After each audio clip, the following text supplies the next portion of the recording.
खरं म्हणजे जेव्हा देवेंद्रजी मुख्यमंत्री होते त्या 2014 ते 2019ला याची सुरुवात झाली, पण मग मधलं जे काही सरकार आलं त्या सरकारच्या माध्यमातून पूर्णपणे काम बंद झालं.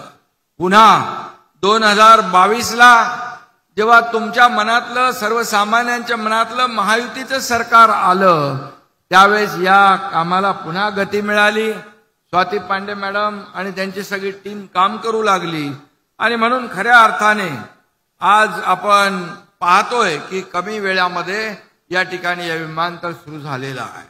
आणि जेव्हा महायुतीचं सरकार आलं त्यावेळेस 2.5 वर्षापूर्वी आपण पाहिलं या महाराष्ट्रामध्ये अनेक प्रकल्प बंद पडले होते, अनेक योजना बंद होत्या, विकास ठप्प होता आणि त्यावेळेस खऱ्या अर्थाने विकास आणि कल्याणकारी योजनांचं टेक ऑफ झालं.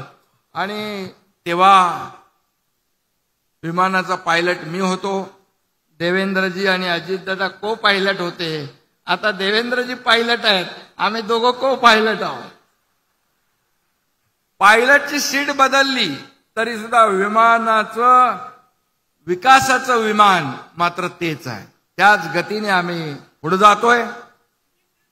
इंजिन तेच आहे आणि ते ज्यादा गतीने या ठिकाणी धावताना आपण गेल्या 3-4 महिन्यामध्ये पाहतोय.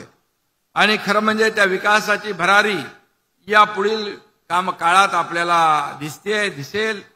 मुंबई समृद्धी महामार्गाचा दादांनी इथं उल्लेख केला. त्या समृद्धी महामार्गाचं लोकार्पण देखील झालं आदरणीय मोदी साहेबांच्या शुभ हस्ते. या समृद्धी महामार्गाची आखणी जेव्हा केली तेव्हा देवेंद्रजी मुख्यमंत्री होते आणि मी MSRDC खात्याचा मंत्री होतो. अनेक लोकांनी त्याला विरोध केला, प्रचंड विरोध केला, महामार्ग होऊ देणार नाही म्हटलं. परंतु काही लोकांनी आडमुठी भूमिका घेतली, विकास विरोधी भूमिका घेतली. परंतु खऱ्या अर्थाने हा नागपूर मुंबई समृद्धी महामार्ग अमरावतीमधून पण जातो, हा विकासाचा महामार्ग ठरणार आहे असे आम्ही मनामध्ये निश्चय केला. आणि देवेंद्रजींच्या मार्गदर्शनाखाली मी रस्त्यावर उतरून त्या ठिकाणी समृद्धी महामार्ग पुढे नेला.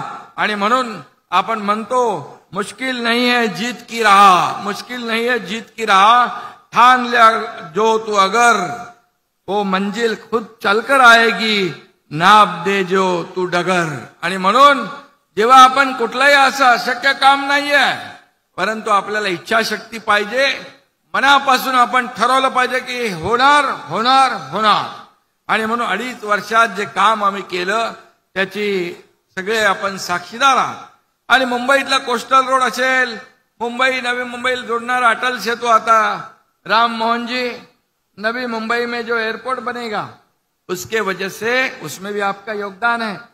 और उसके वजह से मुंबई एयरपोर्ट के ऊपर का जो लोड है वो कम हो जाएगा. और ये जो अभी अजीत दादा ने कहा कि 4:30 बजे 2:30 बजे इधर का टेक ऑफ होने वाला, वो जल्दी करो, वो भी जल्दी हम कर सकते क्योंकि वहां हमें टाइम मिलेगा, वहां स्पेस मिलेगा.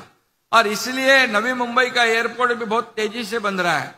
और मैं इतना ही कहूंगा कि आदरणीय देश के प्रधानमंत्री मोदी जी यहां पर विकास में हमारे साथ में हाथ बढ़ा रहे, योगदान दे रहे. ये डबल इंजिन की सरकार है.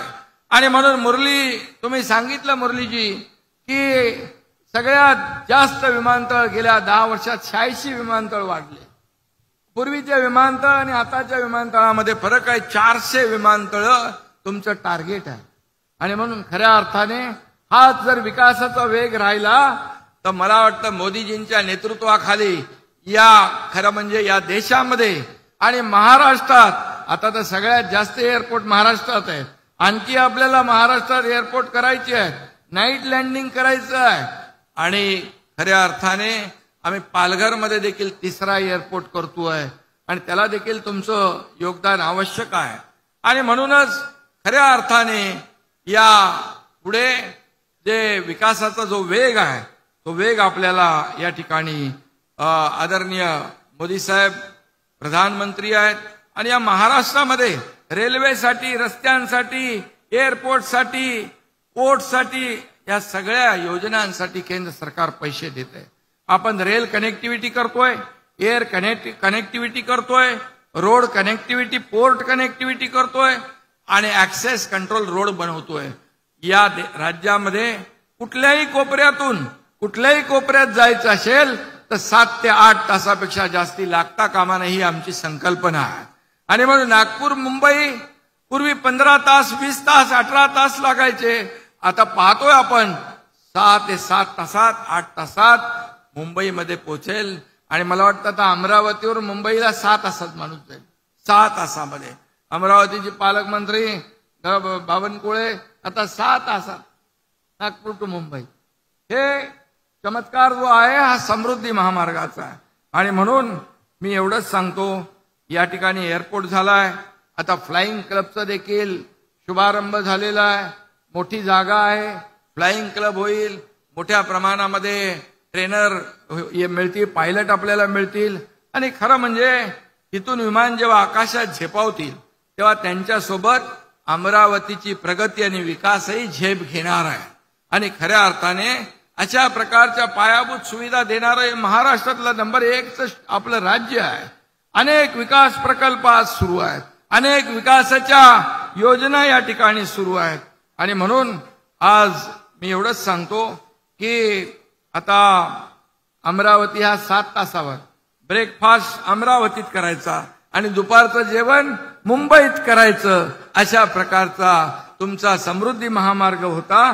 पण आता विमानामुळे 1.5 तासात तुम्ही मुंबईला पोचाल. आणि हे विमानतळ मगाशी अजितदादांनी सांगितलं 92 पासून सुरू झालं, पण मध्ये त्याचं काय झालं माहित नाही.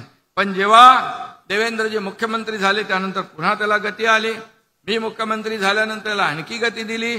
आणि आजचा दिवस आपण या ठिकाणी पाहतोय. खरं म्हणजे राजकीय इच्छाशक्ती असेल तर काही अशक्य नाही. अशक्य गोष्टी आपण शक्य करून दाखवलेल्या आहेत. आणि म्हणून अडचणींचा पाडा सोपा असतो. आणि आमच्या आधी जे सत्तेमध्ये होते त्यांना फक्त अडचणीचाच पाडा तोंडपाठ होता आणि विकासाच्या पाड्याशी काही देणं घेणं ठेवत नव्हते. म्हणूनच अनेक प्रकल्प रखडले. स्पीड ब्रेकर सरकार म्हणून मागचं होतं, पण आता आम्ही सगळे स्पीड ब्रेकर हटवलेत. आपलं सरकार बुलेट ट्रेनचं आहे आणि बुलेट ट्रेनच्या वेगाने या ठिकाणी आपल्याला पुढे जायचं आहे. आणि म्हणूनच मी आपल्याला सांगतो, बघा अनेक प्रकल्प या ठिकाणी होत आहेत. आणि या एअरपोर्टमुळे अमरावतीचा विकास होईल, सर्वसामान्य शेतकऱ्यांना, इथल्या नागरिकांना फायदा होईल.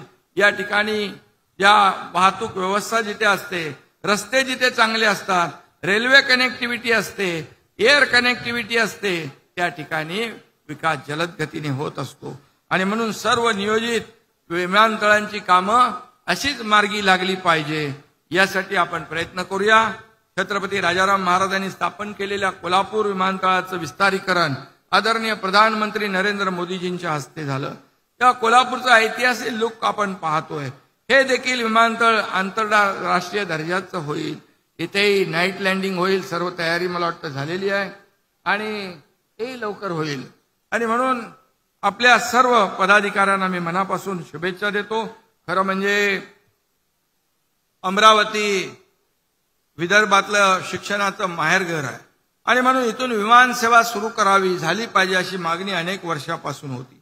आणि म्हणून आज खऱ्या अर्थाने त्याला सुरुवात झालेली आहे आणि आपल्या सगळ्यांच्याच साक्षीने त्याचं उद्घाटन झालंय. जसं जशी मागणी वाढेल तशी तशी त्याची क्षमता देखील वाढ करण्याचं काम आपलं सरकार करेल. मला खात्री आहे अमरावती विमानतळ हे विदर्भाच्या अर्थव्यवस्था, व्यापार, पर्यटन, हवाई संपर्कासाठी गेम चेंजर प्रकल्प ठरल्याशिवाय राहणार नाही, अशा प्रकारचा विश्वास या ठिकाणी व्यक्त करतो. अगदी चांद्यापासून बांद्यापर्यंतची जी कनेक्टिव्हिटी आहे ती आपण भक्कम करतोय आणि म्हणून या संपूर्ण प्रकल्पांना वेग आणि गती देण्याचं काम आपण करतोय. म्हणून मी आपल्याला एवढंच सांगतो, विरोधक अनेक अफवा पसरवत आहेत, परंतु ज्या आम्ही योजना सुरू केलेल्या आहेत, लाडकी बहीण योजना असेल, लाडकी आम्ही तिघही इथं बसलेलो आहे, लाडकी बहीण योजना कधीही बंद होणार नाही. ज्या योजना आम्ही सुरू केल्या टप्प्याटप्प्याने आम्ही सगळ्या पूर्ण करणार. आम्ही प्रिंटिंग मिस्टेक वाला सरकार नाही. अनेक लोकांनी निवडणुकात काळात वीज बिल माफ करतो म्हणून वीज बिल बंद केली. निवडून आल्यानंतर विजेची बिल पाठवले. ते आमचं सरकार नाही, महायुतीचं सरकार आहे. आणि या आमच्या सरकारच्या मागे देशाचे प्रधानमंत्री नरेंद्र मोदीजी ठामपणे खंबीरपणे उभे आहेत. अमित शाह साहेब आहेत. इतरही विभागाचे जसं आता आमचा राम मोहन नायडू या ठिकाणी या विमान सेवेला मुरलीधर मोहोळ हे सहकार्य करतात. असे मंत्री देखील आपल्या सोबत आहेत. आणि म्हणून डबल इंजिनचं सरकार यापुढे देखील वेगवान गतीने काम करेल ऐसा विश्वास व्यक्त करतो. लेटेस्ट अपडेट्स और ताजा तरीन खबरों के लिए टीवी1 इंडिया लाइव को सब्सक्राइब कीजिए और नोटिफिकेशन पाने के लिए बेल आइकॉन को दबाना मत भूलिए.